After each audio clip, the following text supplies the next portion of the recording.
एक समय की बात है, जब भगवान श्री कृष्ण गोकुल में बाल्य अवस्था में थे, तब वे नित्य ही अपने मित्रों के साथ मिलकर गायों के बछड़ों को चराने जाया करते थे।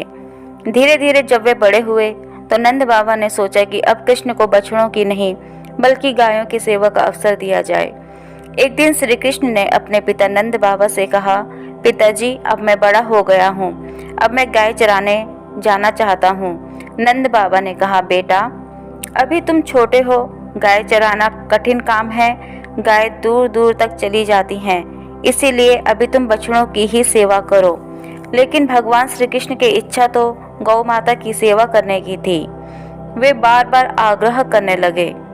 अंत में नंद बाबा ने कार्तिक शुक्ल अष्टमी के दिन श्री कृष्ण और बलराम को गाय चराने की अनुमति दे दी।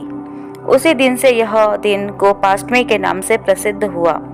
श्री कृष्ण और बलराम ने नई पोशाक पहनी, गले में फूलों की माला डाली, हाथों में बांसुरी और लाठी ली और गोकुल की गायों को लेकर वन की ओर चले। गाय भी प्रेम से हंबा करती हुई उनके पीछे चली। सारा गोकुल आनंद से झूम उठा। माँ यशोदा और गोकुल की अन्य स्त्रियों ने गायों को तिलक किया, उनकी आरती उतारी और उन्हें शुभ असरफियाँ अर्पित की। गायों के खुरों को हल्दी से सजाया गया, उनके गलों में सुंदर घंटियां बांधी गई। तब से यह परंपरा चली कि इस दिन गायों की पूजा की जाती है।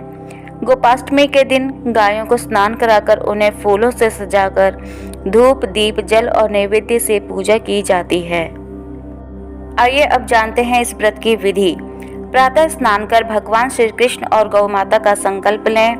गौ माता को स्नान कराएं, हल्दी, रोली, चावल से तिलक करें, गाय को मीठा भोजन, हरा चारा और गुड़ खिलाएं, दीप जलाएं और आरती करें, कथा सुने या पढ़ें और अंत में गौ माता की जय का उद्घोष करें। जो व्यक्ति इस दिन श्रद्धा से गौ माता की पूजा करता है, उसे असंख्य यज्ञों के समान फल प्राप्त होता है।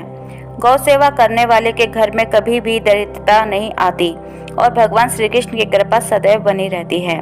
जय श्री कृष्णा। राधे राधे। गौ माता की जय।